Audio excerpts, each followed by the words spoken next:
Morning friends. Now I am going to discuss homework. First we will discuss English homework. Translate into English. इसमें हम हिंदी से English बनाना सीखते हैं, कैसे हिंदी से इंग्लिश में ट्रांसलेट करते हैं। जैसा कि मैंने आपको पहले भी ये सिखाया है, अब हम इसको प्रैक्टिस में लेंगे। एक बजा है, इस पे चर्चा करेंगे। एक बजा है, इट इज़ 1 o'clock।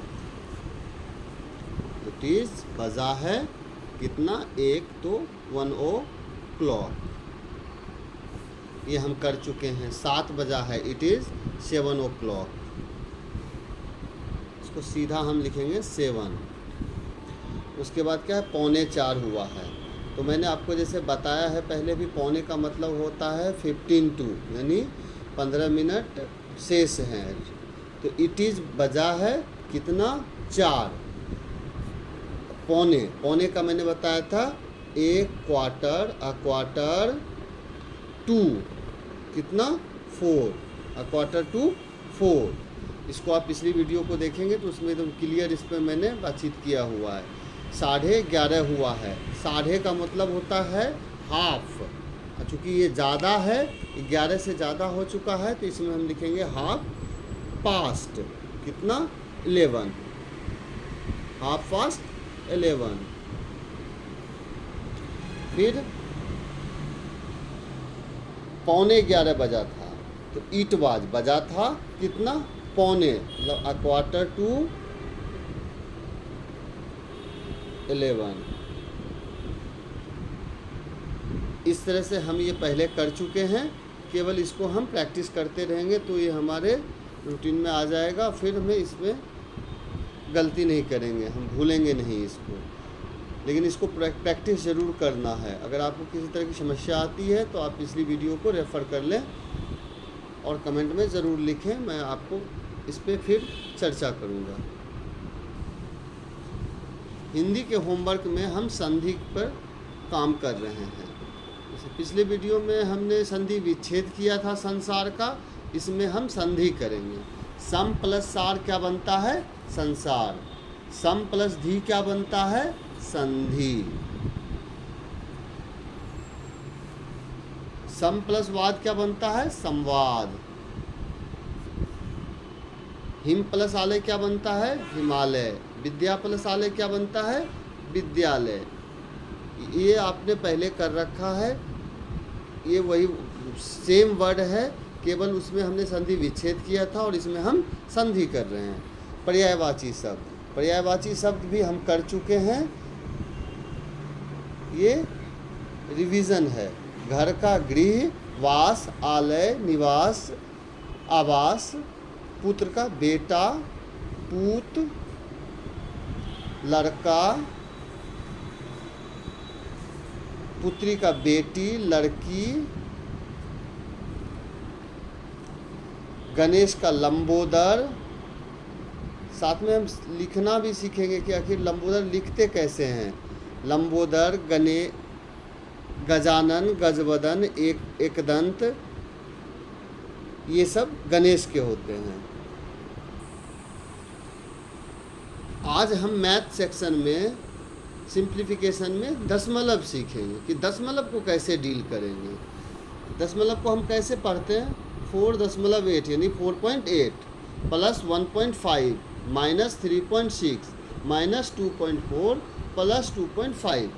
इसको हम एज ए सिंपल मैथ बनाएंगे, जैसे कि पहले बना रहे थे सिंपल एडिशन। केवल इसमें ऐड हुआ है दशमलव। तो हम क्या देखते हैं कि पहले हम पकड़ेंगे प्लस को। यहाँ कुछ नहीं है तो प्लस है, सारे प्लस को ऐड कर लीजिए। और ये प्लस है, इसको हम एक साथ ऐड करेंगे, और माइनस माइनस वाले को एक साथ। लेकिन हम दशमलव में करेंगे कैसे, देखेंगे दशमलव के बाद कितना अंक है, 1 अंक है। यहाँ दशमलव के पास कितना डिजिट है, 1 है। यहाँ दशमलव के बाद कितना है, 1 है। यानी तीनों में 1 है, तो हम एकदम बिल्कुल एक जैसा जोड़ेंगे जैसे पहले ऐड करते थे। 5 5 10 10 8 18 18 का 8 कैरी 1 2 1 3 3 + 1 4 4 4 8। अब चूंकि दशमलव 1 अंक के बाद है तो हम 1 अंक के बाद दशमलव दे देंगे। फिर माइनस, फिर ये माइनस वाले को सेम करेंगे। क्या देखते हैं, दशमलव के बाद एक अंक है, यहाँ भी दशमलव के बाद एक अंक है, तो इसको हम सिंपल जोड़ेंगे। 4 6 10 1 कैरी 2 1 3 3 3 6, 8.8 में 6.0 घटाएंगे बराबर 2.8 आएगा। ये बिल्कुल सिंपल है। हमें समस्या कहाँ आएगी, जिस दशमलव में डिजिट का डिफरेंस होगा। जैसे देखिए क्वेश्चन नंबर 4 में क्या है, डिजिट का डिफरेंस है। कैसे है, एक तो है यहाँ 5, इसमें कोई दशमलव है ही नहीं। उसके बाद है 0.005, यानी दशमलव के बाद 3 डिजिट है। फिर माइनस 0.05, दशमलव के बाद 2 डिजिट है। फिर प्लस 0.5, यहाँ दशमलव के बाद 1 डिजिट है।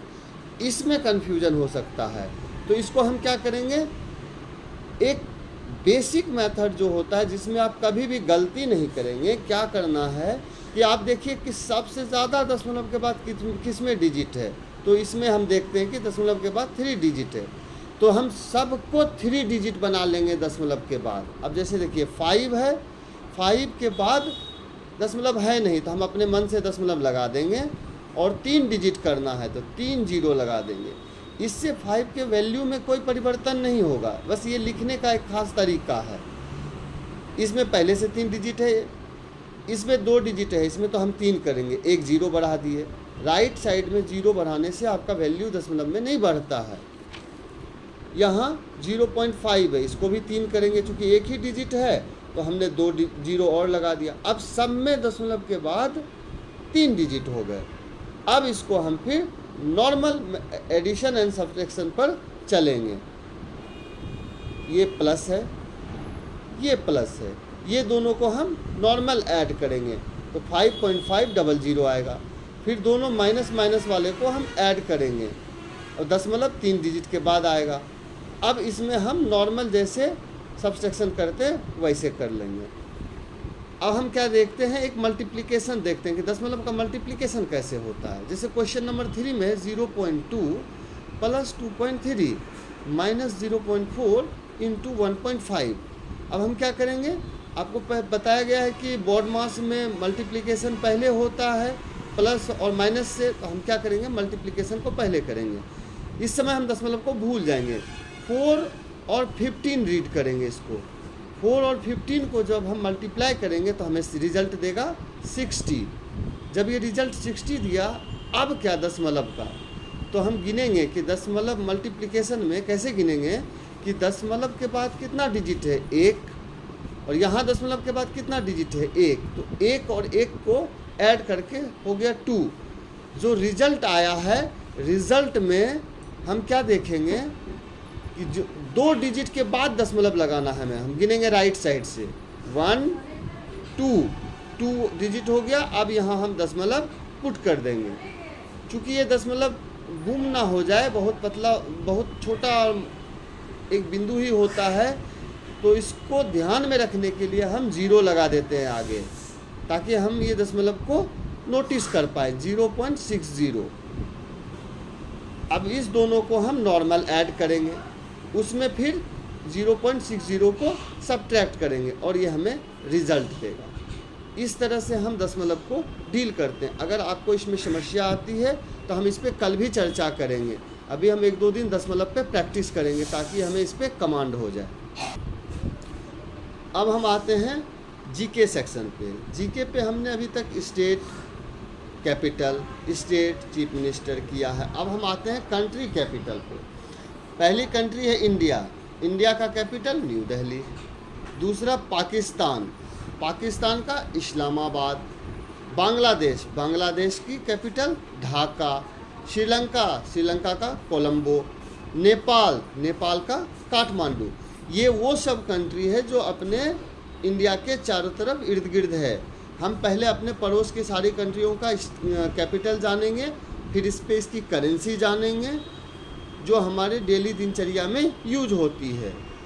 जीके का अर्थ ही है कि जो आप रोज़ यूज कर पाएँ, जो आपके रोज़ के जीवन में काम आए।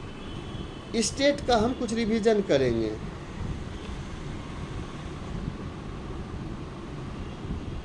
स्टेट का हम रिवीजन करेंगे। बिहार, बिहार का नीतीश कुमार। उत्तर प्रदेश का योगी आदित्यनाथ। मध्य प्रदेश शिवराज सिंह चौहान। असम का हेमंत बिश्वा शर्मा। वेस्ट बंगाल का ममता बनर्जी। ये सब हम कर चुके हैं, केवल इसको हम रिवीजन करते रहेंगे। आप इसको अगर आपको कोई और प्रॉब्लम फेस होती है या किसी सब्जेक्ट चैप्टर पे या कोई टॉपिक पे आप बात करना चाहें तो आप कमेंट में बताइएगा, मैं उस पर आगे चर्चा करूँगा। Thank you.